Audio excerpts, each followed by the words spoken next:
अपने गुलशन में ओ एक बाबा मिले मधुबन में, शिव बाबा मिले उनके तन में। एक बाबा मिले मधुबन में, शिव बाबा मिले उनके तन में।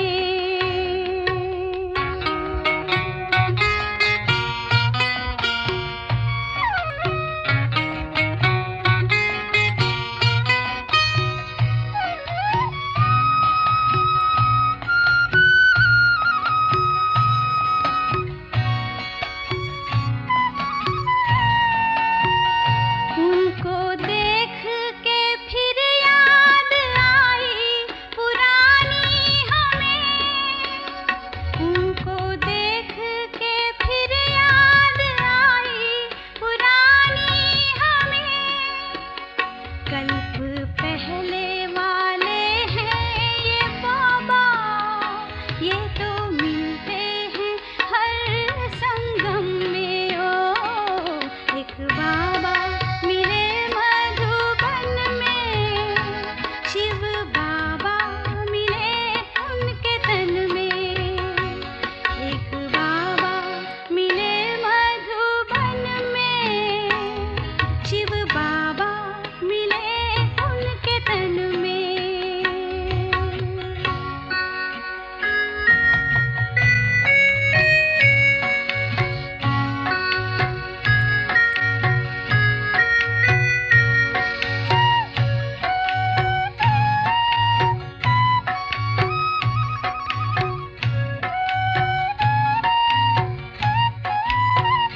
उनकी दृष्टि पड़ी हमने शक्ति पाई जो रूहानी, उनकी दृष्टि पड़ी हमने शक्ति पाई जो रूहानी।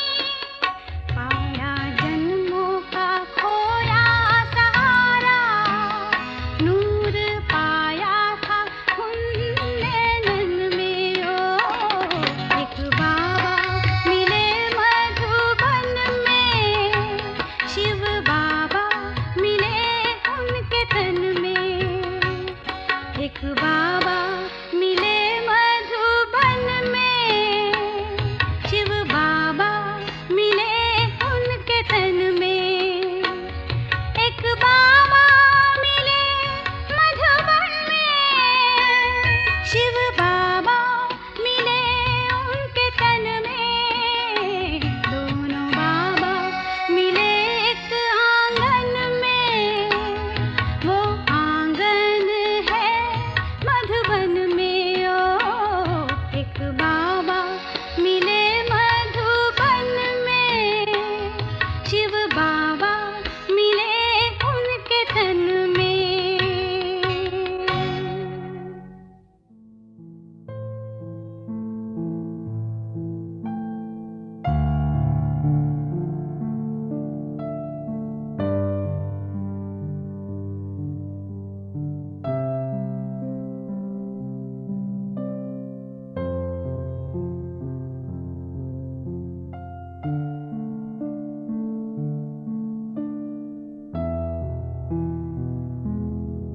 ओम शांति। जीवन को पलटाने वाली एक अद्भुत जीवन कहानी भाग 1। इसमें आज हम चैप्टर 3 देखेंगे। इस चैप्टर को शुरुआत करने से पहले हमने अब तक ये जाना है कि कैसे हैदराबाद सिंध में ओम मंडली के नाम से एक अनोखे अद्भुत सत्संग की स्थापना हुई थी। बहुत सी माताएं, बहनें, कन्याएं और भाई भी कुछ तो अपने पूरे परिवार सहित इस सत्संग से जुड़े हुए थे। और इस सत्संग में आने के बाद, इस ज्ञान में चलने के बाद बहुत आत्माओं ने अपने जीवन में बहुत सा परिवर्तन भी अनुभव किया था।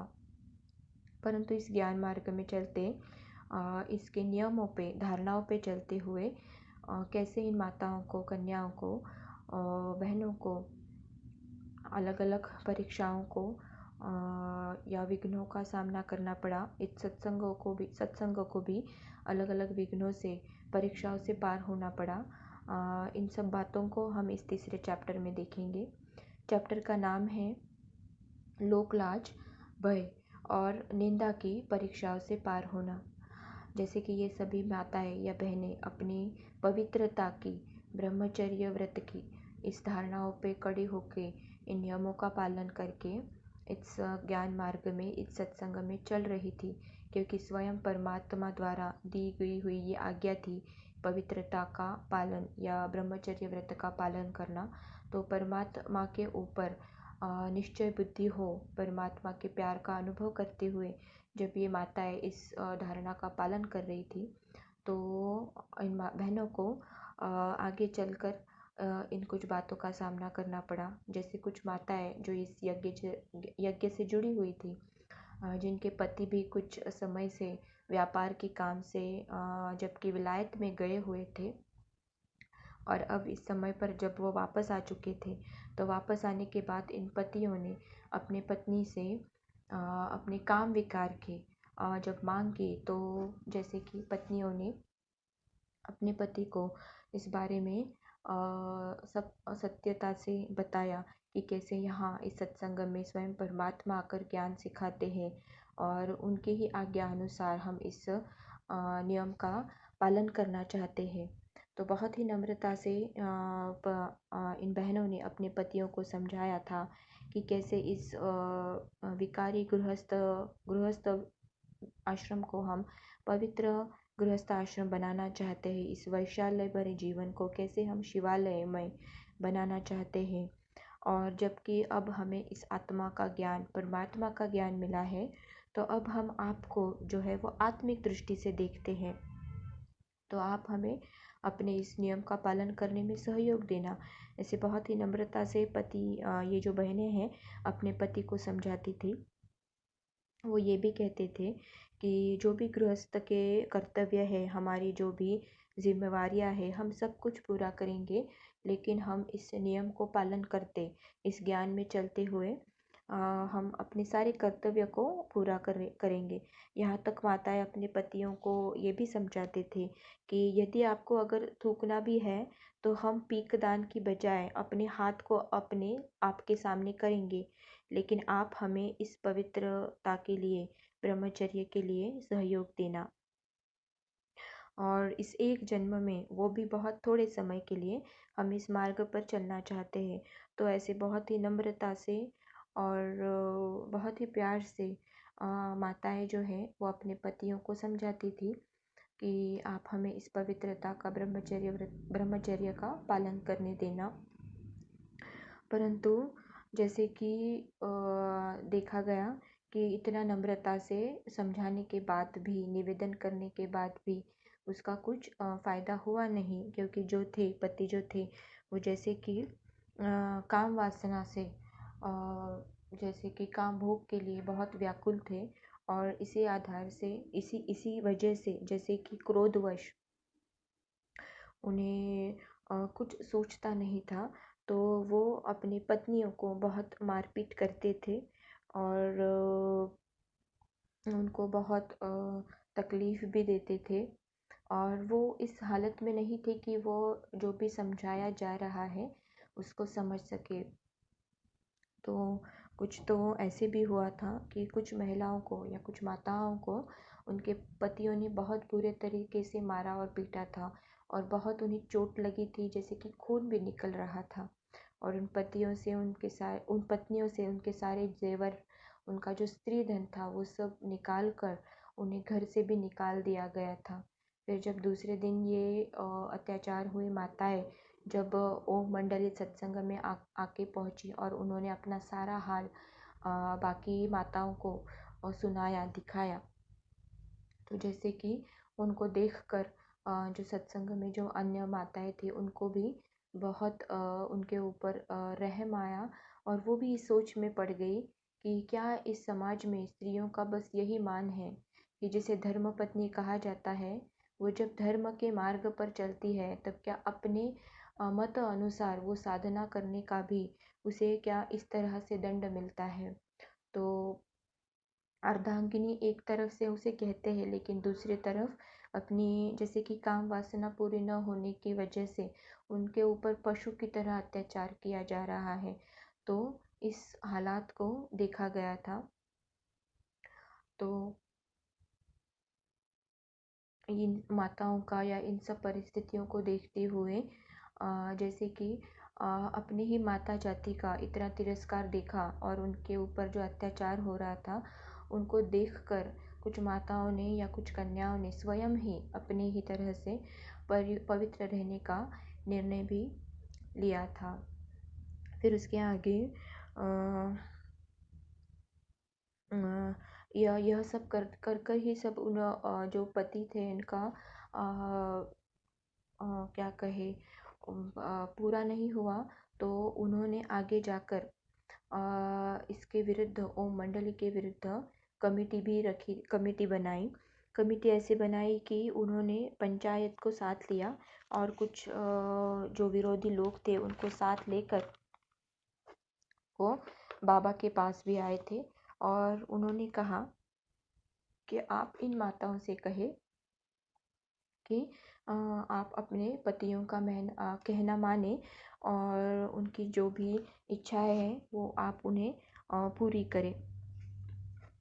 लेकिन इसके ऊपर पंचायत के लोगों ने दादा से कहा, माना ब्रह्मा बाबा को कहा कि दादा आप इनसे कहो कि ये अपने पति से विषय भोग करें। परंतु बाबा ने इसके ऊपर कहा, तो इससे बाबा ने जो कहा इसके ऊपर से हम समझ सकते थे कि बाबा का भी, शिव बाबा परमात्मा के ऊपर कितना अटल अड़ोल निश्चय था और इतनी बड़ी परीक्षा आने के बाद भी ब्रह्मा बाबा स्वयं कितने अचल अड़ोल रहे। और उन्होंने पंचायत के सामने यही जवाब दिया कि मैं तो ज्ञान अमृत पिलाने की सेवा कर रहा हूँ, मैं इन्हें कैसे कह सकता हूँ कि ये विषय विकार में डूबे। यह सत्संग में न आना चाहे तो भी इनकी इच्छा है, परंतु जिस काम विकार को गीता में नरक का द्वार कहा गया है उस विकार के लिए मैं कैसे इन्हें सुझाव या अनुमति या आज्ञा दूँ।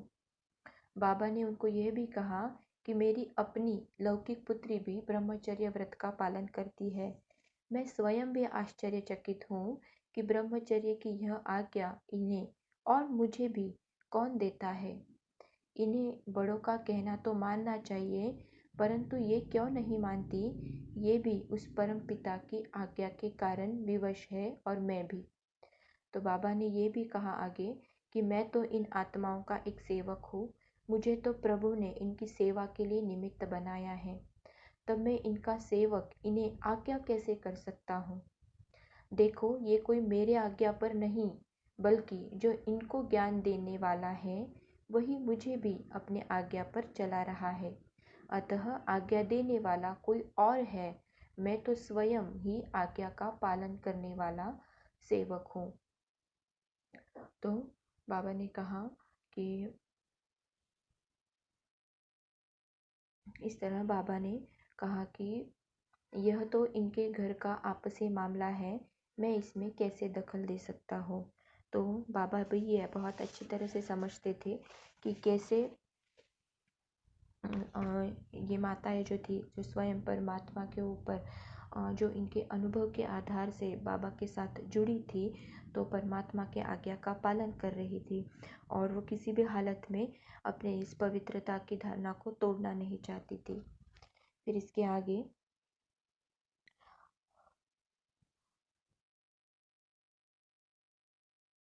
जो भी माताएं बहनें इस यज्ञ से या इस सत्संग से जुड़ी थी, तो बहुत से लोगों ने इन माताओं या बहनों में या कन्याओं में परिवर्तन देखा था कि कैसे ये माताएं बहनें ज्ञान में चल रही थी, फिर साथ साथ इनको जो साक्षात्कार भी हो रहे थे उसको भी देख रहे थे। और फिर ये भी यहाँ पे पाया गया कि बहुत से आदि सत्संगों में तो जो पुरुष थे वो निमित्त थे शास्त्र या ज्ञान सुनाने में, लेकिन इस यज्ञ में या इस सत्संग में तो माताएं स्वयं निमित्त बनी थी जो ज्ञान सुनाती थी, क्योंकि स्वयं परमात्मा ने माताओं बहनों को इस यज्ञ के लिए निमित्त या ज्ञान सुनाने के लिए निमित्त बनाया था। फिर आगे इतना पंचायत को भी साथ लेने के बाद भी जब इन पतियों की मांग पूरी नहीं हुई, तो जैसे कि इन पतियों ने घर घर में जाकर भी बाकी लोगों को डराया और धमकाया कि अगर आप अपनी कन्याओं को या घर की स्त्रियों को इस सत्संग में जाने से नहीं रोकोगे तो हम आपको बिरादरी से अलग कर देंगे। तो ऐसे अलग अलग तरीके से उन्होंने विरोध करना शुरू किया। और फिर साथ ही साथ जो इस समय के जो मुखिया चौधरी या जो बड़े बड़े लोग थे उनको साथ में मिलाकर उन्होंने एक संगठन बनाया जिसको साथ लेकर उन्हें आंदोलन भी किया जिसका नाम रखा था एंटी ओम मंडली। और उसका जो मुख्य था उसको रखा गया था मुखी माघाराम। ये जो थे नाम के सदस्य उनको उसका मुखिया बनाया गया था इस एंटी ओम मंडली का। जबकि देखा जाए तो ये जो मुखी माघाराम थे वो भी दादा लेखराज अर्थात ब्रह्मा बाबा के साथ बहुत समय से जुड़े हुए थे और वो उनको काफ़ी अच्छी तरह से मानते भी थे। लेकिन जैसे ही उनको भी इस सत्संग के विरुद्ध भड़काया था और कहा गया था कि आप भी हमारे साथ मिलकर इस सत्संग का विरोध करने के लिए या आंदोलन करने के लिए हमें साथ देना। तो ये जो एंटी ओम मंडली बनाई गई थी जिसके मुख्य माघाराम जी थे उन्होंने अपने साथ और एक उनके मित्र को शामिल किया था इस सत्संग का विरोध करने के लिए। और वो जो मित्र था वो एक बड़ा सेठ था और वो सेठ जैसे कि ब्रह्मा बाबा का भी स्नेही रह चुका था। और उसी सेठ की जो बहू थी वो उसके पति की मृत्यु के बाद कुछ जायदाद के बंटवारे से कुछ झगड़ा होने के बाद उस घर से माना कि उस सेठ के घर से निकलकर ब्रह्मा बाबा के साथ इस सत्संग में रहकर इस ज्ञान में चलती थी। तो इस सेठ ने ब्रह्मा बाबा को कहा था कि आप मेरी उस बहू को उसके ऊपर दबाव डालते हुए कि वो इस जायदाद को छोड़कर वापस झगड़ा मिटाकर घर आए। लेकिन ब्रह्मा बाबा ने इस बात का इनकार कर दिया था क्योंकि बाबा ये समझते थे कि वो जैसे कि उनका घरेलू मामला था उसमें बाबा नहीं दखल अंदाजी करना चाहते थे। और साथ ही वो ये भी समझते थे कि पति के मृत्यु के बाद जो भी जायदाद है उसके ऊपर सिर्फ एक उसकी पत्नी का अधिकार है। तो उसके अधिकार को वो उससे छीनना नहीं चाहते थे। और इसी दो मुख्य बातों को सामने रखते हुए ब्रह्मा बाबा ने उस सेठ को इनकार कर दिया था कि मैं ऐसे नहीं कर सकता कि उसके ऊपर दबाव डालकर उसको वापस घर भेजूं। तो इस बात को लेकर उस सेठ के मन में बहुत क्रोध आया था ब्रह्मा बाबा के विरोध में। और वो भी इस एंटी ओम मंडली में शामिल होकर ब्रह्मा बाबा को या दादा को इस सत्संग को विरोध करने लगा था। लेकिन इतना होने के बाद भी ब्रह्मा बाबा ने कभी इन किसी भी लोगों को दोषी नहीं ठहराया। लेकिन बाबा यही सोचते थे कि ये लोग दोषी नहीं हैं। इन्हें तो परमपिता परमात्मा की पहचान नहीं है इसीलिए ये लोग वैर या विरोध करते हैं। ये लोग इस भ्रांति में हैं कि मैं यह कार्य कर रहा हूँ। इन्हें तो यह मालूम ही नहीं है कि मैं स्वयं भी ईश्वर के बंधन में बंधा हुआ हूँ। परमात्मा को तो अपना कोई तन है नहीं। इसीलिए जब वह मेरे तन में आकर इन्हीं के कल्याण के लिए इन्हें ब्रह्मचर्य व्रत की शिक्षा देते हैं तो यह अपने सामने मुझे देखकर मुझ पर ही गाली रूपी फूल चढ़ाते हैं। तो इन सब बातों में इनका कोई भी दोष नहीं है ऐसे ब्रह्मा बाबा मानते थे। तो जैसे कि ये विरोध चलता था ये सब लोग जो इस सत्संग में बहुत विघ्न डालते थे। तो बहुत सी कन्याएं भी माताओं के साथ कन्याएं भी जो इस सत्संग में जुड़ी थी तो उन कन्याओं के माता पिता भी जैसे कि उन कन्याओं पर भी बहुत अत्याचार करते थे कि वो ये सत्संग में ना जाए इसलिए वो उनको घर में ताला लगाकर बंद करवाते थे। कई महीनों तक भी उनको खाना पीना भी नहीं देते थे और मारपीट भी उनकी बहुत करते थे। तो इतना सब होने के बाद भी ब्रह्मा बाबा भी कभी भी इन किसी भी लोगों को दोषी नहीं ठहराते थे। उल्टा वो यही कहते थे कि निंदा हमारी जो करे मित्र हमारा सो। तो ये सब होने के बाद भी ब्रह्मा बाबा कभी उनको दोषी नहीं ठहराते थे। तो इसी के बारे में जो अत्याचार कन्याओं पर भी होते थे तो उसके लिए जो एक ब्रह्मा कुमारी गंगा जी जो है उन्होंने अपना अनुभव शेयर किया है कि वो एक कन्या थी और वो बहुत अच्छे तरीके से इस ज्ञान में चल रही थी, बहुत लगन से इस ज्ञान में चल रही थी। लेकिन जब उनके माता पिता ने देखा कि इसका बहुत ही लगाव इस सत्संग की ओर बढ़ रहा है और अगर ये इसी तरह से चलती रही तो फिर आगे जाकर कि ये कैसे अपना परिवार या अपना संसार बसाएंगी या फिर कैसे इसका आगे का भविष्य होगा, तो फिर उसके माता पिता ने उसको इस सत्संग में जाने के लिए बहुत रोका, लेकिन गंगा जी जो है वो नहीं मानी। तो उसके बाद उन्होंने क्या किया, और उसके माता पिता ने और उनके भाई ने भी उनको बहुत मारपीट की और उनको कहा कि आप इस विकारी शादी को करो और इसके लिए हाँ कर दो। लेकिन वहाँ पर भी गंगा जी जो है वो बहुत दृढ़ रहकर उन्होंने इनकार किया, विरोध किया और उन्होंने बहुत प्यार से भी समझाया कि आप मुझे ये विकारी शादी करने के लिए मजबूर ना कीजिए। मैं तो अब इसी सत्संग में, इसी ज्ञान मार्ग में ईश्वर के साथ चलूँगी। लेकिन फिर भी ना मानने के बाद जब अ, उनके परिवार वालों ने देखा कि ये नहीं मान रही है तो उन्होंने उनको कई महीनों तक अपने घर में ताला लगाकर बंद कर दिया और फिर उनको खाना पीना भी नहीं दिया।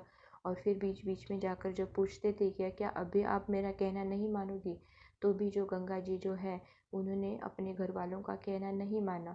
वो बहुत ही दृढ़ता से इसी अपने मत पर ठाम रहकर अपने इस धारणा पर चलती रही और बहुत दिनों तक उनको कुछ खाना भी नहीं दिया और ऊपर से बहुत मारपीट भी किया करते थे। फिर कुछ महीनों के बाद जब उनकी बड़ी बहन आई वापस तो उन्होंने देखा और फिर उन्होंने ही अपने घर वालों को समझाया कि आप ऐसे ना करें। और फिर उन्होंने जैसे कि उनके ऊपर जो शक्तियाँ की थी, उनको जो बंद किया था, वो कुछ हाँ परसेंटेज में थोड़ा सा कम किया था।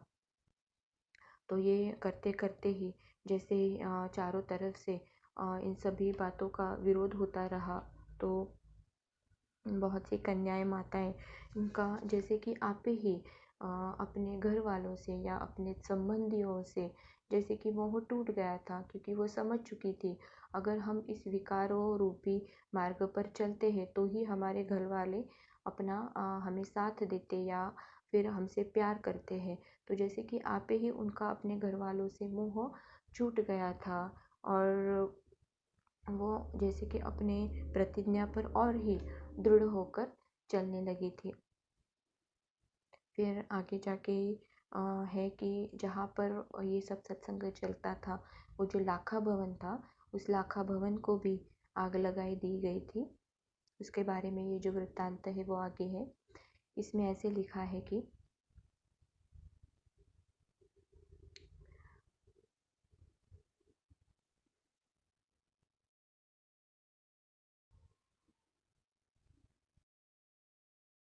लाखा भवन को आग। तो ये जो अत्याचार हो रहे थे, तो जो भी क्रोधवश जो लोग थे उन्होंने क्या किया कि जब लोगों ने देखा कि यह कन्याएं और ये माताएं ये सत्संग में जाने से रुकती नहीं है, तो उन्होंने सोचा कि जिस भवन में जाकर ये ज्ञानामृत पीती है, क्यों ना उसी को हम जला दें। तो एक दिन जब बाबा सत्संग भवन में या जो लाखा भवन नाम था उस भवन में नहीं थे, तो उन लोगों ने क्या किया कि उस पर आक्रमण कर दिया और उस आक्रमण में उन्होंने चारों ओर से उस लाखा भवन को घेर लिया और उसके दरवाजे खिड़कियाँ आदि तोड़ने लगे और अंदर घुसने की कोशिश करने लगे। परंतु ये जो भी माताएं बहनें अंदर थी, जो शिव शक्ति सेना, वो खड़ी हो गई और उन्होंने उन सभी को अंदर घुसने के लिए बहुत विरोध किया। तो उन लोगों ने क्या किया, मकान को आग लगा दी और उन वो आग लगाते समय वो इतने क्रोध में थे कि उस क्रोध में उनको ये भी नहीं समझा कि इसके अंदर जो भी माताएं बहनें थी, जो भी कन्याएं थी, वो अपनी ही बहू बेटियां हैं जो इस आग में जल सकती थी। लेकिन बहुत क्रोध में होने के बाद भी उन्होंने उसको आग लगा दी। तो देखा गया कि जो भी लोग थे वो तो कुछ नहीं कर पा रहे थे, लेकिन कुछ लोगों ने क्या किया, फिर उस समय पुलिस को बताकर फ़ोन पर सूचना दी। तो जैसे कि पुलिस वहाँ पर उस स्थान पर आ गई और उन्होंने जैसे कि उसको आग को बुझा दिया और उन सभी माताएं बहनों को बचा लिया। तो ये जो था लाखा भवन का, तो हमने ये देखा है कि कि ये लकी भवन को जलाने का वृत्तांत तो महाभारत में भी कौरवों द्वारा लाखा भवन को आग, ये वृत्तांत वर्णन किया गया है। तो एंटी ओम मंडली जो बनाई गई थी, तो ये सत्संग का विरोध ये दिन ब दिन बढ़ता ही जा रहा था। लेकिन इन सब में होते हुए भी ब्रह्मा बाबा जो थे वो बहुत ही निश्चिंत थे, क्योंकि उनको जो परमात्मा के ऊपर जो दृढ़ निश्चय था। तो इतना सब होने के बाद भी बाबा सदा निश्चिंत, अडोल और साक्षी अवस्था में रहते थे। वे कहा करते थे कि हम तो परमपिता परमात्मा के सेवक हैं, वही सब बात ठीक कर देगा। धर्म के मार्ग पर ये परीक्षाएं तो आती ही है, परंतु हमें इस निश्चय में स्थित रहना चाहिए कि सच की बेड़ी डोलती है, डूबती नहीं है। तो इनके इस शांत व निश्चिंत जीवन से प्रेरणा लेकर तथा सत्यता के आधार पर अडिग रहकर अन्य सभी माताएं, बहनें तथा भाई भी इस ईश्वरीय मार्ग पर बहुत ही दृढ़ता से आगे चल रहे थे। तो उनके ब्रह्मा बाबा के इसी निश्चिंत स्वभाव से प्रेरणा लेकर बहुत सी आत्माएं इस सत्संग से और भी जुड़ती गई और दृढ़ता से आगे चलती रही। फिर इसके बाद जो है लाखा भवन का ये जो आग लगाने का ये जो वर्णन है, इसके बाद इस एंटी ओम मंडली ने फिर भी इस सत्संग का विरोध करना नहीं छोड़ा था। फिर उसके बाद उन्होंने क्या किया, जो भी बच्चे या फिर जो भी कन्याएं इस सत्संग में आती थी, आध्यात्मिक पढ़ाई करती थी और साथ साथ लौकिक पढ़ाई भी करती थी, तो वहाँ पर एक ओम निवास नामक बिल्डिंग थी। तो इस ओम निवास नामक बिल्डिंग में रहकर ये सब भाई बहनें या कन्याएं, माताएं ये पढ़ाई करती थी। तो एक बार इस सब आंदोलन जो करते थे, इन सभी लोगों ने क्या किया, पिकेटिंग लगा दी।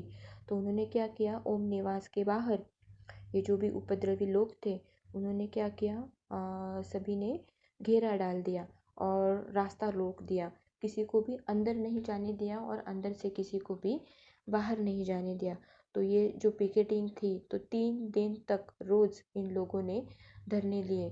तो देखा गया है कि जो माताएं बहनें थी वो उन्होंने भी हार नहीं मानी थी। ये जो पिकेटिंग लगी थी 3 दिन तक, सभी लोग बाहर खड़े रहते थे और किसी को भी अंदर नहीं जाने देते थे। तो ये भी बहनें, माताएं थी, ये भी उनके सामने खड़ी रही और ये भी हटी नहीं वहाँ से। देखा गया था कि बहुत ही भूखी प्यासी वहाँ पे खड़ी रही और उन्होंने ठान लिया था कि जब तक आप नहीं हटोगे तब तक हम भी यहाँ पर ही खड़ी रहेंगी। और देखा गया कि ये जो भी पिकेटिंग लगाए हुए उपद्रवी लोग थे, उन्होंने देखा कि ये सामने जो माताएं, बहनें, कन्याएं जो खड़ी थी वो तो हमारे ही घर की है, हमारे ही घर से है, लेकिन उन्होंने उनका यह भी ख्याल नहीं किया। लेकिन कुछ दिनों के बाद ऐसे हुआ कि जैसे कि ये उपद्रवी लोग थोड़े थोड़े उनका जो है वो कम होता गया और फिर सरकार ने भी इस बीच में, इस पिकेटिंग के बीच में आकर ये सब बंद करवा दिया और जो भी ये उपद्रवी लोग थे उनको भी नोटिस भेज दी गई कि आगे से वो ऐसे कुछ नहीं करेंगे। तो इस प्रकार इस सत्संग का बहुत अलग अलग तरीके से विरोध हुआ और अपने ही घर की माताओं को, बहनों को, कन्याओं को इन सभी विकार या काम वासना से डूबे हुए लोगों ने बहुत सा विरोध किया, बहुत से अत्याचार किए। लेकिन ये माताएं, बहनें जो भी थे वो बहुत ही डट कर खड़ी रही और उन्होंने अपने या परमात्मा के इस प्यार के अनुभव के आधार से निश्चय बुद्धि होकर जो जुड़े थे, उनके ऊपर अटल रह के, अडोल रह के उन्होंने अपने धारणाओं पे चलते इस ज्ञान मार्ग को अपना जीवन बनाया था। तो ये जो सत्संग हुआ, इसमें इसी अलग अलग तरीके से जो विरोध हुआ, लेकिन इसमें ब्रह्मा बाबा भी बहुत अचल अडोल रहे थे और ये सत्संग फिर आगे बढ़ता गया। अच्छा,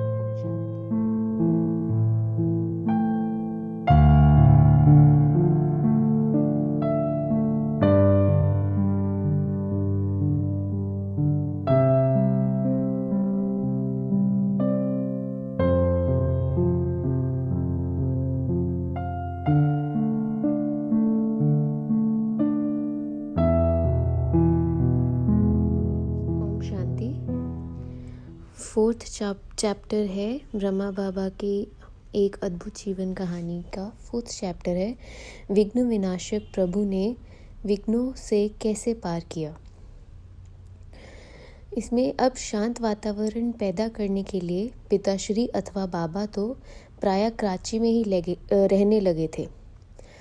ओम मंडली में उन्होंने वह स्पष्ट कह दिया था कि कराची में वही चल सकते हैं जिनके घर वालों ने, यानी कि जिनके पिता या जिनके पति और सारे घर वालों ने जिन्होंने भी उनको स्वीकृति पत्र दिया है, वही कराची में चल सकते हैं।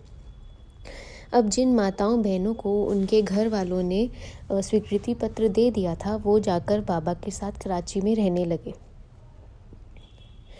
कराची में ओम बाबा ने सभी के आवास निवास की व्यवस्था कर दी।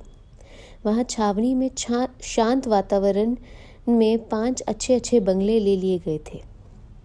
उनमें से एक है ओम निवास, दूसरा था बेबी भवन, तीसरा बॉयज़ भवन, चौथा प्रेम भवन और 5वां राधा भवन के नाम से जाना जाता था। जो छोटी आयु वाले बच्चे थे वो एक अलग बंगले में रहते थे। उनको लौकिक विद्या के साथ साथ ईश्वरीय ज्ञान भी सरल रीति से दिया जाता था। पुरुषों और स्त्रियों के रहने के लिए अलग अलग प्रबंध किया गया था। कराची में ओम मंडली का प्रभाव। कराची में भी दिनचर्या पहले की तरह ही चलती थी। वैसे ही सुबह 3:30 बजे उठकर वे शांत समाधि में बैठ जाते थे। ज्ञान मुरली आदि का सारा क्रम वैसे ही चलता रहा। एक दिन बहुत सारी कन्याएं बस में बैठकर सैर करने के लिए निकली तो एक दुर्घटना हो गई। जब वो जा रही थी तो उन बच्चियों की सारी बस उलट गई।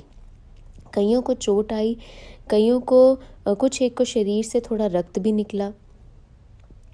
जब कुछ लोगों ने ये देखा तो वो बहुत आश्चर्य हो गए कि छोटी छोटी बच्चियाँ जो दुर्घटना से गुजरी हैं वो रो भी नहीं रही हैं।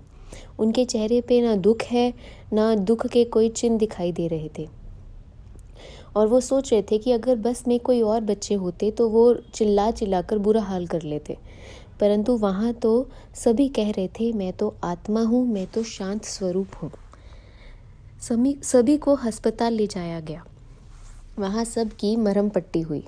जिन्हें बहुत ज़्यादा चोट लगी हुई थी उनको दाखिल किया गया, परंतु अस्पताल की नर्सें और डॉक्टर भी बहुत आश्चर्यचकित थे कि ये बच्चे मानसिक स्थिति से कितने शक्तिशाली हैं और कन्याओं की उनकी मानसिक स्थिति कितनी अच्छी है। उनको ज़रा भी दुख नहीं है कि हमारे चोट लगी है या हमारे साथ ये दुर्घटना हुई है, बिल्कुल भी उनको दुख नहीं था।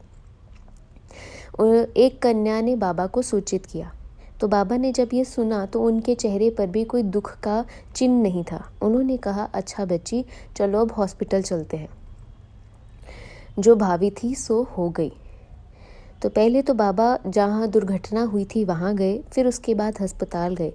वहाँ जाकर उन्होंने मुस्कुराहट से, मधुर दृष्टि से, मीठे वचनों से उन्होंने सभी को हर्षित किया। बाबा ने ये भी देखा कि सभी शांतिपूर्वक, सहनशील और आत्मनिश्चय हैं। ये समाचार दैनिक पत्रों में भी प्रकाशित हुआ और लोगों में भी इसकी चर्चा थी कि यहाँ छोटे छोटे बच्चे भी आत्मनिश्चय में स्थित हैं और सहनशील हैं और इनकी धारणा बड़ी उच्च है। अब हैदराबाद निवासी ज्ञान की प्यासी माताओं कन्याओं से बाबा की अनुपस्थिति सहन न हो सकी। वे ज्ञान और ज्ञानदाता को याद करती रहती थी। घर वालों के बंधन में पड़ी हुई वे श्रीमद् भागवत प्रसिद्ध गोपिकाएं जब आपस में मिलती थी तो परम पिता परमात्मा के लिए और ज्ञान अमृत के लिए और उनकी विरह वेदना का दृश्य बड़ा मर्म स्पर्शी होता था। वे रो रो कर एक दूसरे से पूछती, ओ जमुना, ओ जशोदा, ओ राधे, बता दे कहाँ गयो मेरी घनश्याम। सखी मैं हित देखूं, मैं हुत देखूं, मेरे कहाँ गयो घनश्याम। यानी कि मैं इधर भी ढूंढूं, मैं उधर भी ढूंढूं, पर मुझे नहीं मिल रहे मेरे बाबा, मेरे परमपिता परमात्मा। ओ माता, ओम राधे, कहाँ गयो पिता जान। एक दिन कोई 15 कन्याएं मिलकर अपने सारे बंधनों को तोड़कर कराची में पहुंच गई। वहां से ओम मंडली ने उनके संबंधियों को सूचित कर दिया। कि कुशल पूर्वक यहाँ पहुँच गई हैं, आप उनकी चिंता ना करें।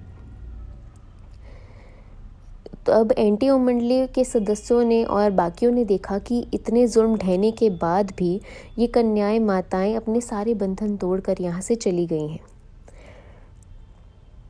एक के बाद दूसरे हंगामे करने के बाद भी कुछ नहीं हो पा रहा है।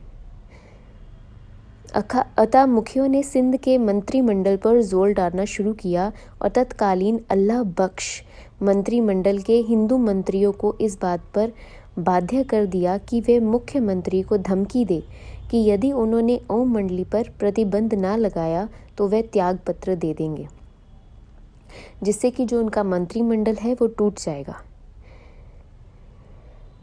उन्होंने मुख्यमंत्री और विधि मंत्री पर जोर डालकर कुछ माताओं और सभी नाबालिग कन्याओं को वो वापस ले गए और उन्होंने उनके ऊपर जो पहला अत्याचार किया था उससे भी चौगुना गुना उन पर अत्याचार करना शुरू किया।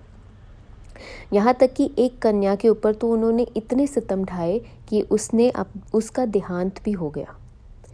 दूसरी ओर उन्होंने समाचार पत्रों के संपादकों को भड़काया और उन पर अपने पैसे तथा पद का दबाव डालकर उनसे मुख लेख लिखवाए। तीसरी ओर उन्होंने शरारती लोगों को उकसा दिया और ओम मंडली की कन्याएं माताएं जहाँ कहीं मिले वह उन्हें अपमानित करें तथा उनके विरुद्ध हल्ला गुल्ला करें। चौथी ओर उन्होंने कुछ लोगों से कहकर न्यायालयों में सहवास अधिकार के लिए यानी कि कॉन्जुगल राइट के लिए मुकदमे चालू करा दिए। एक बार एक अभियोग के सिलसिले में ओम मंडली की व्यवस्थापक समिति की प्रधान ओम राधे जी को न्यायालय में साक्षी के तौर पर बुलाया गया था, क्योंकि माताओं कन्याओं के इस ईश्वरीय ज्ञान यज्ञ की संभाल करने के लिए नए दिव्य गुणों की मूर्ति ओम राधे ही निमित्त थी।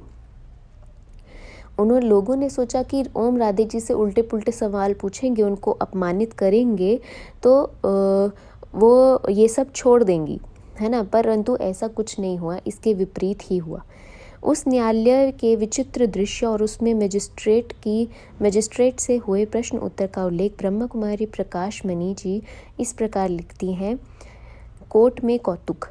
ओम राधे जी के साथ हम अन्य 5 बहनों को भी न्यायालय में जाने के लिए प्रवेश पत्र मिला था। वो लोग कराची से हैदराबाद उस कोर्ट में आई थी जब कोर्ट का कमरा लोगों से भरा हुआ था। उस कमरे में काफ़ी संख्या में मुसलमान थे। वहाँ पुलिस के इंस्पेक्टर आदि भी सब मौजूद थे। जब उनकी कार कोर्ट के बाहर रुकी तो वहाँ काफ़ी सारी भीड़ थी, जिसको संभालने के लिए वहाँ पे बहुत सारी पुलिस भी थी। ओम राधे जी के साथ वो सभी 5 ईश्वरीय बहनें कोर्ट के कमरे में जब उन्होंने प्रवेश किया तो सभी लोग उन्हें उत्साहपूर्वक उनकी ओर देख रहे थे। ऐसा लगता था कि जैसे कि आज सारा शहर वहाँ इकट्ठा हो गया है। वो लोग बिल्कुल निर्भय अवस्था में वहाँ पहुँचे, क्योंकि उन्हें ये ज्ञान मिला हुआ था कि संसार जीत हार का खेल है। इसमें एक की जीत होती है और दूसरे की हार। अतः उनको लग रहा था कि हमारी स्थिति ऐसी थी कि जैसे हम कोई खेल खेल रही हैं। बाबा के द्वारा उन्हें जो इतना उच्च ज्ञान मिला था, उसके होते हुए वो कैसे डर सकती थी। और उनके मन में तो वैसे भी कोई डर था ही नहीं, क्योंकि वो कुछ गलत काम तो नहीं कर रही थी। इसलिए ना उनके मन में कोई संकोच था और ना ही उनको कोई डर था। कोर्ट में एकदम से सन्नाटा हो गया।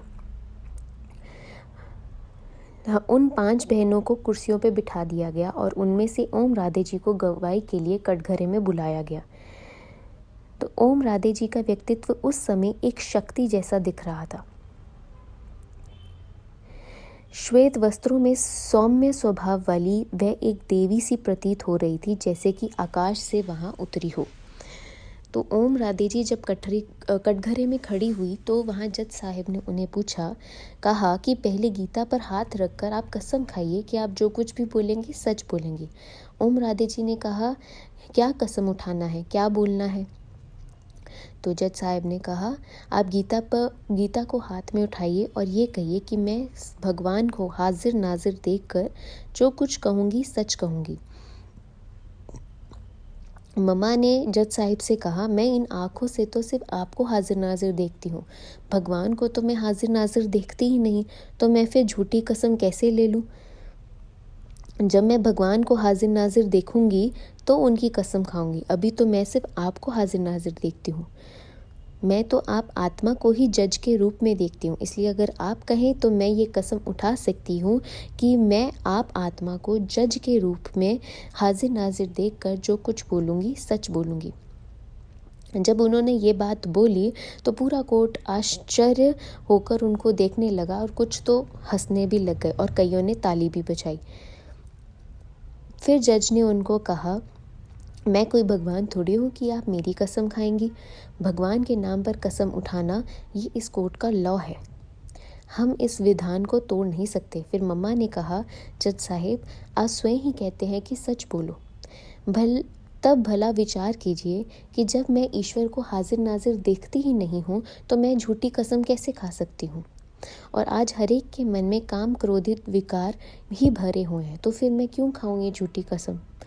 फिर जज साहिब थोड़ा आवेग से बोले, ये कोर्ट है, सत्संग नहीं, जहाँ आप मुझे ज्ञान देने लगी हैं।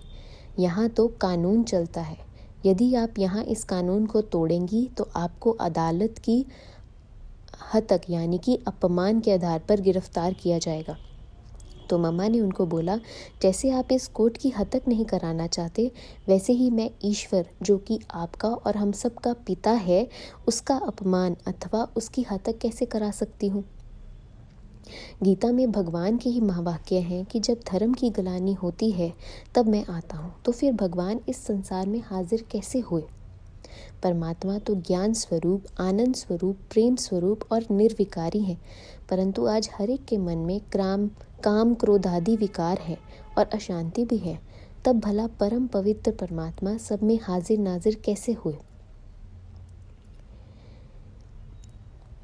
उस समय ओम मम्मा 21 वर्ष की थी और निर्भीक अवस्था में उनके मुख से ऐसे विवेक संगत उत्तर सुनकर लोग दांतों तले उंगलियां दबाने लगे। कुछ एंटी ओम मंडली के भी लोग वहाँ उपस्थित थे और वो भी ये सारी बातें सुनकर उनको भी इन सारी बातों में बहुत सच्चाई नजर आई। ये किसी ने नहीं सोचा कि आज ऐसा कौतुक होगा। कानून से बंधे हुए जज साहिब को तो अपनी ड्यूटी ही निभानी थी, तो उन्होंने मम्मा से एक बारी फिर कहा कि आप कि कुछ भी हो कोर्ट के कायदे का तो पालन करना ही होगा। तो मम्मा ने कहा, जज साहिब मैं किसी भी हालत में झूठी कसम नहीं उठा सकती। जज साहिब ने उन्हें एक बारी से फिर कहा कि मैं आपको एक आखिरी अवसर देता हूँ कि आप कसम उठा लीजिए, तभी मैं गवाही के लिए आपसे प्रश्न पूछूंगा। तो मम्मा ने उनको साफ इनकार कर दिया कि मैंने जो सोचना था मैं सोच चुकी हूँ। तब जज साहिब भी सोच में पड़ गए कि अब मैं क्या करूँ। तो ओम राधे जी, जिनको डराने के विचार से उन्होंने एक पुलिस अफसर को इशारा किया उनको हथकड़ी लगाओ। तो एक पुलिस अफसर उनकी तरफ बढ़ा और परंतु ओम राधे जी मुस्कुराती हुई सी निर्भय अवस्था में खड़ी रही। सभी लोग बहुत उत्सुकता से देख रहे थे कि अब क्या होने वाला है। इतनी थोड़ी देर में ही जज साहब ने पुलिस वाले को रोक दिया। ठहरो ठहरो, वो वहीं रुक गया और उपस्थित जनता में से कई लोगों ने फिर ताली बजाई। आखिर जज साहब ने इस तरह की कसम उठाने का आग्रह छोड़ दिया। परमपिता परमात्मा ने कौरवों की सभा में द्रौपदी की लाज बचा ली। फिर जज साहब ने उनसे प्रश्न पूछा कि चलो अब आप बताइए कि आप सभी इतना रोकने पर भी घर बार छोड़कर दादा के पास क्यों चली गई। तो मम्मा ने कहा, क्या आपने कभी श्रीमद् भागवत पढ़ा है। जब भगवान मुरली बजाते थे तो गोपियाँ कैसे उनकी मुरलियों पर रास करती थी। क्या वो घर से भाग गई थी। तब उन पर मुकदमा क्यों नहीं चला। वह यही ज्ञान मुरली ही तो थी। अब भी हम उसी ज्ञान मुरली की सदा अभिलाषी रहती हैं। जज साहिब, जब कई पुरुष लोग संन्यास ले लेते हैं और घर बार छोड़ जाते हैं तो उन पर मुकदमा क्यों नहीं होता। उनसे ये प्रश्न क्यों नहीं पूछा जाता। भगवान के लिए तो नर और नारी एक समान है। अब उसने हम माताओं को ज्ञान कलश दिया है। अतः अब जब हम माताओं को पवित्रता और ईश्वरीय ज्ञान का चांस मिला है, जब हम माताएं ज्ञान और पवित्रता का जीवन प्राप्त करने के लिए ईश्वरीय सत्संग में जाती हैं, तो हमसे ये प्रश्न क्यों पूछा जाता है? जज साहिब, ज्ञान अमृत पीने के कार्य में संबंधियों की ओर से जो हमारे मार्ग में रुकावटें पड़ती हैं तथा वे माताओं पर जो अत्याचार करते हैं, उसी के परिणाम स्वरूप ही ऐसा हुआ है। जज ने एक और प्रश्न पूछा कि आप सबकी आंखों में डालने के लिए कौन सा सुरमा या अंजन देते हैं? तो मम्मा ने कहा, क्या आपने शास्त्र पढ़े हैं? जज ने कहा, जी हाँ, कुछ पढ़े तो हैं। तो मम्मा ने कहा, तो आपने पढ़ा होगा कि ईश्वरीय ज्ञान को अंजन भी कहा गया है। एक पद भी है, ज्ञान अंजन सद्गुरु दिया, अज्ञान अंधेर विनाश। जब अब सद्गुरु परम पिता परमात्मा ज्ञान देते हैं तो आत्माओं का अज्ञान अंधेर मिट जाता है। तो वही ज्ञान अंजन अब हमें परमपिता परमात्मा देते हैं कि हम औरों को भी देते हैं। जज, दादाजी के कितने बच्चे हैं? मम्मा ने कहा, हम दादाजी के शरीर को नहीं देखते हैं, हमें तो दिव्य चक्षु द्वारा उनके तन में प्रविष्ट हुए परमपिता परमात्मा का अनुभव अथवा दिव्य साक्षात्कार होता है। अब आप बताइए कि भगवान के कितने बच्चे हैं? ये पूरी मनुष्य सृष्टि ही भगवान के बच्चे हैं ना, जिनकी कोई गिनती नहीं है। केवल हम उनकी बच्चियां या बच्चे नहीं, बल्कि आप सभी उनके बच्चे हैं। जब जज ने ये उत्तर सुना तो वो शांत होकर ये सारी बातें सुनते रहे। और ओम राधे जी, मम्मा जब कटघरे से नीचे आई और उन सभी बहनों के साथ कटघरे से नीचे आई तो सभी ने उनके लिए तालियां बजाई। और वहाँ पे कुछ समाचार पत्रों के रिपोर्ट या संवाददाता भी कोर्ट में बैठे थे और प्रश्न उत्तर लिख रहे थे। तो वो जज से विदाई लेकर आ गई। दूसरे दिन जब वो कराची में पहुंची तो वहाँ पहुंचकर उन्होंने बाबा को सब कुछ बताया, परंतु बाबा को तो पहले ही समाचार पत्रों के द्वारा सब कुछ पता चल गया था। पर बाबा साक्षी होकर निश्चिंत अवस्था में बैठे रहे। अब कराची में कन्याएं, माताएं और परिवार ज्ञान अमृत द्वारा अपना जीवन उच्च बना रहे थे, परंतु वहां जाने पर भी लोगों ने विरोध न छोड़ा। उन्होंने वहां के साधु TL वासवानी को भी भड़काकर साथ मिलाया। इस बारे में ब्रह्मा कुमारी चंद्रमणि जी लिखती हैं, कराची में साधु TL वासवानी ने कन्याओं के लिए मीरा स्कूल खोल रखा था और वे सत्संग भी करते थे। एक दिन बाबा ने उन बच्चों को कहा कि आप जाकर साधु वासवानी जी को ये ईश्वरीय संदेश दे आओ और ज्ञान वार्तालाप भी कर लो। उन दिनों ये उनको पता था कि साधु वासवानी जी ओम मंडली के विरुद्ध पिकेटिंग करने की बात सोच रहे हैं। अतः बाबा ने उनको वासवानी जी के पास भेजा और उनको ये भी कहा कि उनको जाके कहना कि आप स्वयं ओम मंडली को अच्छी तरह देखिए, वहाँ आने वाले सत्संगियों के अनुभव पूछिए और यूं ही सुनी सुनाई बातों पर कोई निर्णय ना कीजिए और बिना जाने आंदोलन करने की भूल ना कीजिए। अतः वो कुछ एक बहनें उनके पास गई और उनको जाकर ईश्वरीय संदेश देने लगी। हम लोगों ने उनका ज्ञान वार्तालाप हुआ। उन्होंने वासवानी जी को अपना अनुभव भी सुनाया और ये सारी बातें सुनकर उनको बहुत ही अच्छा लगा। और उन्होंने ये भी बताया कि अब परम पिता परमात्मा हमें क्या ज्ञान दे रहे हैं, उसका लक्ष्य क्या है, उससे हमें प्राप्ति क्या हुई है और उससे हमारे जीवन में परिवर्तन क्या आया है। ये सारी बातें सुनकर वासवानी जी को बहुत खुशी हुई और उन्होंने बाबा की ओर से उन्हें कहा कि आप हमारे साथ ओम निवास में आने का निमंत्रण स्वीकार करें। तो वह कहने लगे, अच्छा, मैं आपके साथ ही चलता हूँ। जैसे ही वो कार में बैठे तो उनकी कार को चारों तरफ से उनके सत्संग में आने वाले तथा प्रशंसक नर नारी घेरा डालकर खड़े हो गए। उन्होंने उनको कहा कि हम आपको नहीं जाने देंगे। साधु वासवानी जी ने कहा कि डरिए नहीं, मैं 1 घंटे में वापस आ जाऊंगा। परंतु वो लोग नहीं माने कि उनको डर था कि अगर ये भी वहाँ चले गए और इन्होंने भी उनकी बातों में आकर ये भी वहीं रहने लगे तो उनका क्या होगा, उन सब का क्या होगा। तो वासवानी जी वहाँ से नहीं गए। फिर वासवानी जी के एक शिक्षक ने बड़ी चालाकी से उनको ओम मंडली के खिलाफ भड़का दिया।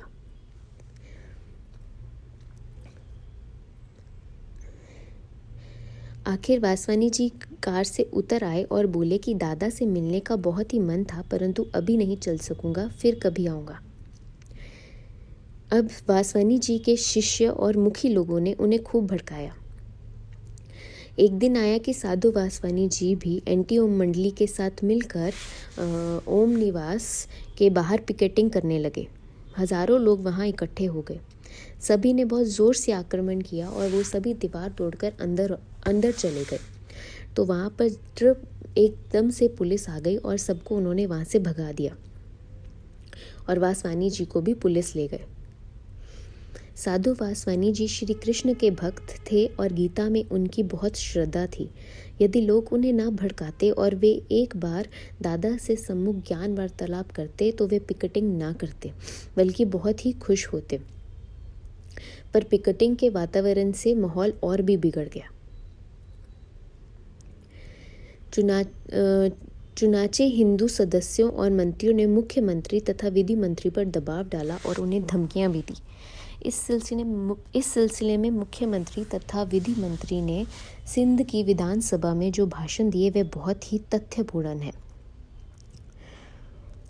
उन्होंने ये स्पष्ट कहा कि मंत्रिमंडल के हिंदू सदस्यों ने उन्हें त्यागपत्र की धमकी दी है, परंतु वो किसी की धमकियों से डरते नहीं हैं। हर एक को अपने धार्मिक मंतव्य के अनुसार सत्संग या साधना करने का कानूनी अधिकार है। ओम मंडली पर किस धारा पर अंतर्गत लगाया जा रहा है?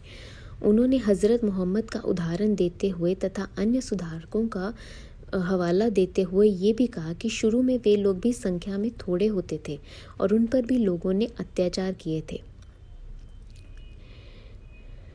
उन्होंने ये भी कहा कि दादाजी से भी जायज़ मांग की गई है, वे उन्होंने पूरी की।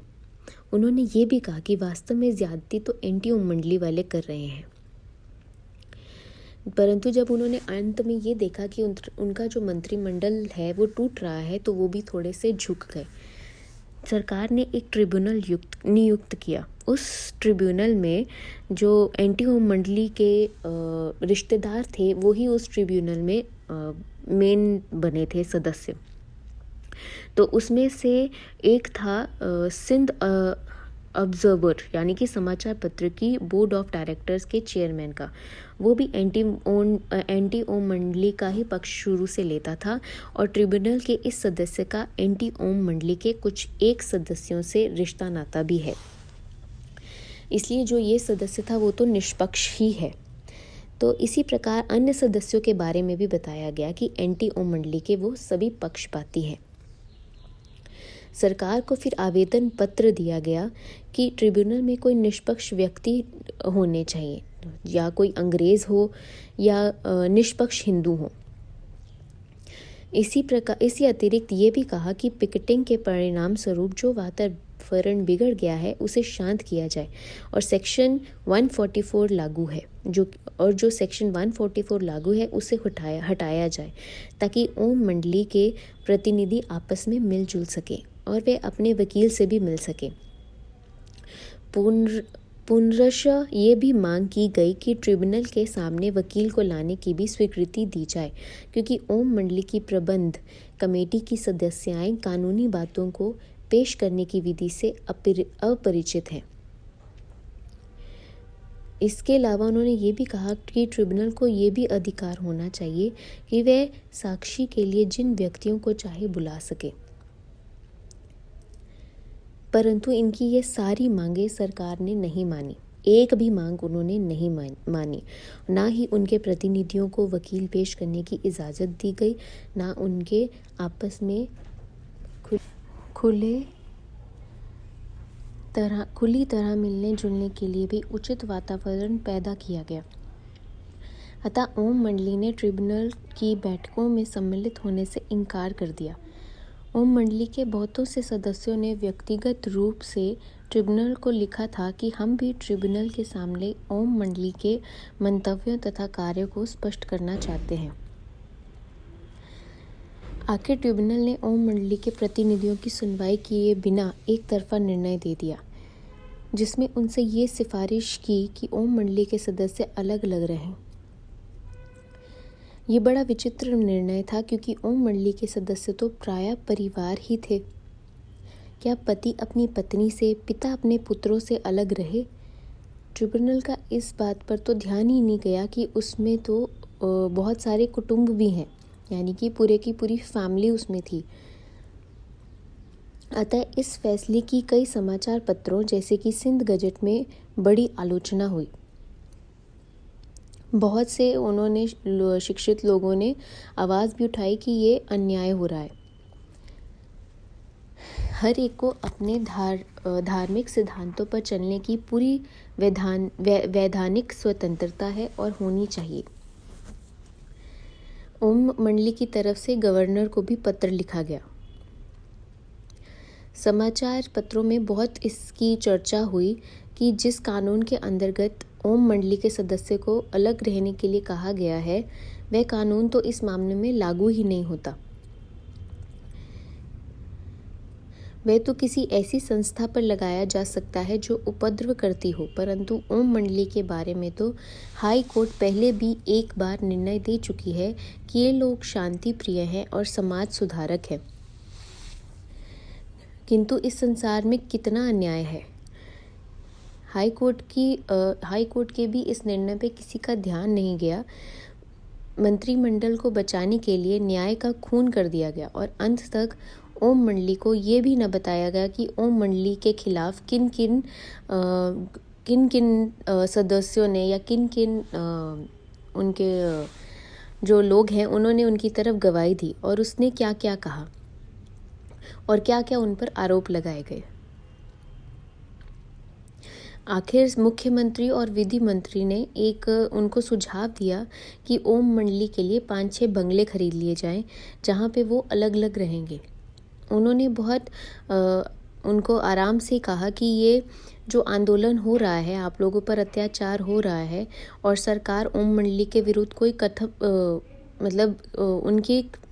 उन लोगों के लिए कोई कठोर कदम नहीं उठा रही है, तो उन्होंने उनको एक सुझाव दिया कि आपके लिए हम 5-6 बंगले खरीदेंगे जिसमें आप सब अलग अलग रहेंगे।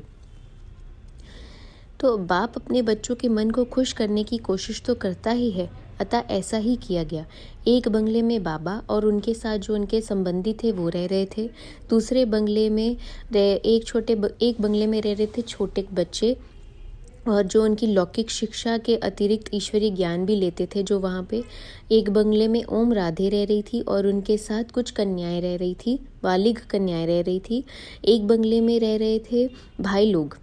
ये 5-6 बंगले इकट्ठे लिए गए जिसमें कि वो अलग अलग रहेंगे। इस तरह उनका यज्ञ तो पहले की तरह ही चलता रहा। विद्यार्थी जीवन और ईश्वरीय पढ़ाई का कार्य भी ठीक वैसे ही चलता रहा। अपनी बसों में सवार होकर वैसे ही प्रतिदिन किल्फंटन पर सागर के किनारे सैर करने जाते थे।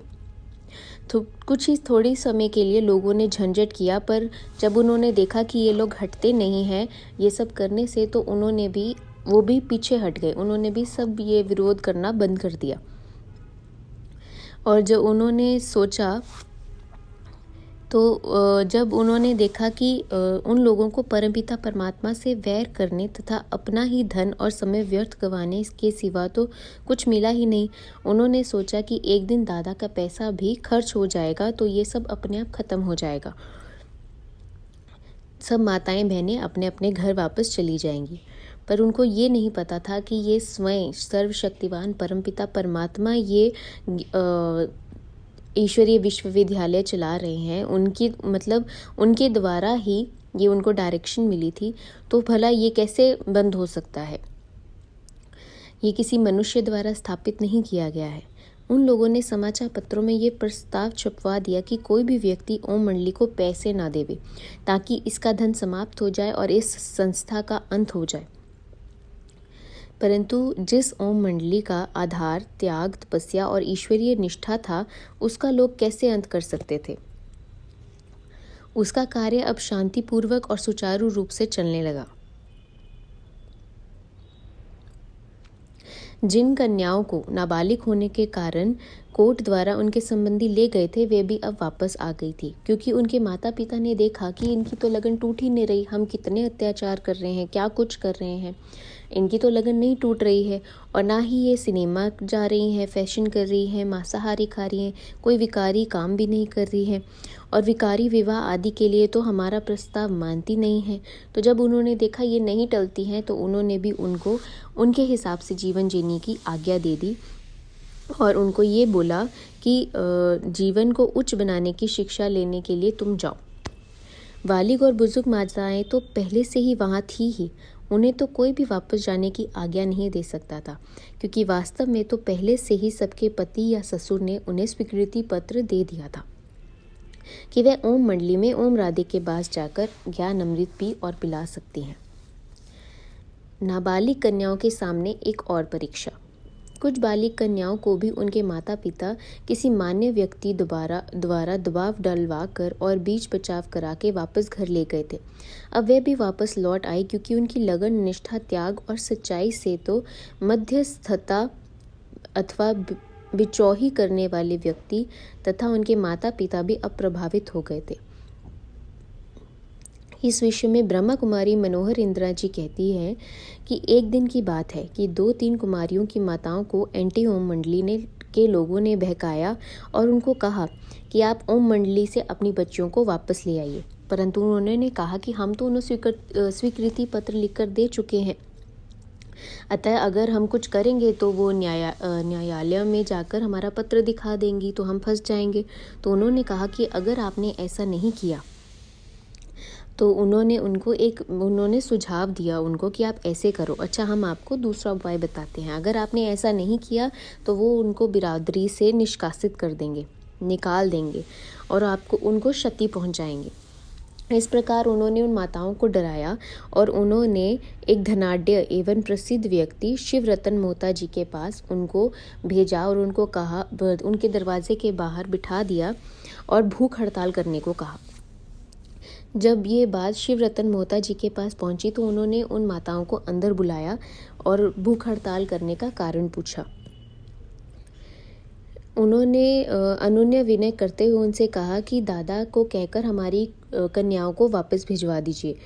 तो शिवरतन जी ने दादाजी से बात करके उन नाबालिग कन्याओं को अपने पास बुलाया और उनसे कुछ नहीं पूछा और उनको कहा कि आप इनको ले जाइए। उनकी माताओं को कहा कि आप इनको ले जाइए। तो जब वो कन्याएं वहाँ पहुँची तो उन्होंने देखा कि वो इंसान बहुत क्रोध से भरा हुआ था और उनकी आंखें लाल हो रही थी क्रोध से। तो वो माताओं को उन्होंने कहा कि इनको आप ले जाइए और उन्होंने ये भी कहा कि इन कुमारियों ने अपनी माताओं को बहुत तंग किया हुआ है।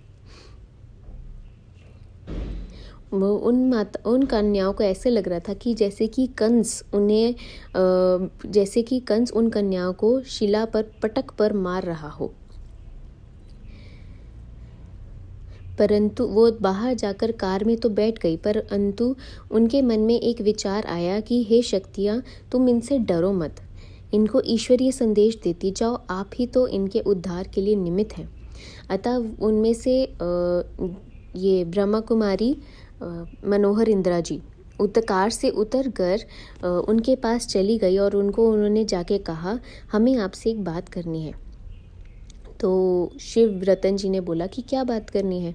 तो उन्होंने कहा, बाबूजी आप हमको कहाँ भेज रहे हैं? हम आपको बताती हैं कि हम यहाँ पर कैसा जीवन बना रहे हैं और हम इन माताओं के यहाँ क्यों नहीं जाना चाहती हैं। उन्होंने कहा कि हम एक ही बात मांगती हैं कि हमारी वो मांग पूरी करे। हम कोई सोना चांदी नहीं मांगते हैं, बस ज्ञान अमृत पीने के लिए ओम मंडली में जाने की आज्ञा मांगते हैं और ये ना ही संसार का कोई अन्य वैभव व सुविधा सुख मांगती हैं। तो उन्होंने कहा कि ये लोग हमें ना ज्ञान अमृत पीने जाने के लिए भेजती हैं, ना ही हमें पवित्र और ब्रह्मचर्य व्रत वाला उत्तम जीवन व्यतीत करने की स्वीकृति देती हैं। बाबूजी, हमारी इस प्रार्थना को स्वीकार करने के बजाय ये हमें बहुत ही बुरी तरह से मारती पीटती हैं। अब आप हमें इनके साथ भेज रहे हैं और घर जाकर ये हमें बहुत ज़्यादा मारेंगी। क्या आप ये सहन कर सकेंगे कि आपने जिन कन्याओं को इन्हें सौंपा है उनकी ऐसी हालत हो? देखिए, ये हम पर सितम ढाकर हमारे मुख में अशुद्ध अर्थात तामसिक भोजन डालने का कार्यक्रम करती हैं, हमें पकड़कर सिनेमा ले जाती हैं। हम शांतिपूर्वक प्रभु की याद में जब कुछ समय पर बैठती हैं तो ये पीछे से हमें धक्का मारती हैं। हमारे संबंधी हमारे बाल खींचते हैं। हमारा ये सब दर्दनाक जीवन वृत्त सुनकर मोता जी के मन में दया की भावना जागृत हुई। वे बड़े नम्र स्वभाव से बोले, अच्छा, आप लोगों से एक प्रश्न पूछना चाहता हूँ। मैंने सुना है कि तुम लोग शादी करने से इनकार करती हो। तो ब्रह्मा कुमारी बृजेंद्रा मोहन जी ने कहा कि हम शादी करने से इनकार नहीं करती हैं। शादी तो श्री राम ने भी की, श्री कृष्ण ने भी की, सभी ने की, इवन की राम सीता सभी ने की। बाबूजी, बात केवल ये है कि हम विकारी मनुष्य से शादी नहीं करना चाहते। हम में से हर एक की इच्छा है कि हम उस पुरुष से शादी करें जिसने आत्म साक्षात्कार रूपी धनुष को तोड़ा हो और मनोविकारों पर विजय प्राप्त की हो। मोहता जी ने कहा, आत्म साक्षात्कार रूपी धनुष? उन्होंने कहा, जी हाँ। ये बात सुनकर मोता जी बहुत खुश हुए, तो उनका चेहरा जो पहले से गुस्से में था अब वो खुशी में बदल गया। मोता जी बोले, आप छोटी छोटी कन्याओं की ये बातें सुनकर और आपकी लगन और उत्साह को देखकर मुझे बहुत प्रसन्नता हुई है। आप साक्षात देवियाँ हैं, आपके संस्कार मंजे हुए हैं, आपका मन निर्मल है, बस मैंने समझ लिया है। तो उन्होंने फिर उनकी माताओं को देखकर वो कहने लगे कि आप तो बहुत सौभाग्यशाली हो कि आपके घरों में ऐसी तपस्वी कन्याएं बालाएं हैं। अरे, आप इनको मारती हो, इनको इनकी इच्छा के विरुद्ध अशुद्ध भोजन खिलाती हो। ये तो पावन पुत्रियां हैं, साक्षात देवियां हैं। खबरदार, अब इन पर कोई भी अत्याचार नहीं होना चाहिए। आप इनको खुशी खुशी भले साथ में ले जाओ, लेकिन जब भी इनका दिल करे कि ये आकर यहाँ पे ज्ञान लेना चाहती हैं तो आप इनको रोकेंगी नहीं। ऐसा कहकर उन्होंने उनको उनके साथ भेज दिया। तो वो कहती है कि उनकी माताएं मन ही मन डर रही थी कि ये कहीं ये बोल ना दे कि हमें तो इन्होंने स्वीकृति पत्र दिया हुआ है, क्योंकि उनको तो स्वीकृति पत्र दिया था कि उन्होंने उनके पास झूठ बोला था कि ये घर से भाग गई हैं, परंतु उन्होंने ये नहीं कहा कि हम भागी नहीं हैं, इनसे स्वीकृति पत्र लेकर आई हैं। इसलिए वो बहुत अंदर ही अंदर वो सभी माताएं डरी हुई थी। उन माताओं ने तो लोगों के आतंक और उनकी धमकियों से भयभीत होकर ही मोता साहेब के घर पर भूख हड़ताल की थी। वो कहती हैं, चलो जो भी हुआ इसमें हमारा ही कल्याण हुआ था। जब वो कराची में आई, अपनी माताओं के साथ हैदराबाद लौटी, तो उन्होंने सोचा कि क्यों ना हम जो ये ज्ञान है, ये अपने घर बार से ईश्वरीय ज्ञान जो बाबा ने दिया है वो अपने घर से शुरू करें, अपनी माताओं को दे। सेवा का ये उनका अच्छा अवसर है। ये शुभ संकल्प करके हम जितने दिन वहाँ रही, हम उन्हें कुछ ना कुछ ज्ञान सुनाती रही। घर में अन्य कार्यों में तो हम उन्हें पूरा सहयोग देती ही थी, साथ साथ उनको प्रैक्टिकल जीवन से साथ साथ उनको ज्ञान भी सुनाती थी। तो वह प्रैक्टिकल जीवन से वो उनकी इतनी प्रभावित हुई और खुश हुई कि उन्होंने उनको छुट्टी दे दी और बोला, बेटी, आप भले ही ब्रह्म विद्या अथवा अविनाशी ज्ञान प्राप्त करके अपना भविष्य उज्जवल बनाओ। हम उनका शुभ आशीष लेकर कराची में वापस ज्ञान यज्ञ अर्थात ईश्वरीय विश्वविद्यालय में लौट आई और वहाँ बोर्डिंग में रहने लगी। जब हम लोग निश्चिंत होकर ईश्वरीय विद्या पढ़ने लगी, तब लोगों की ओर से हमें कोई झंझट नहीं था।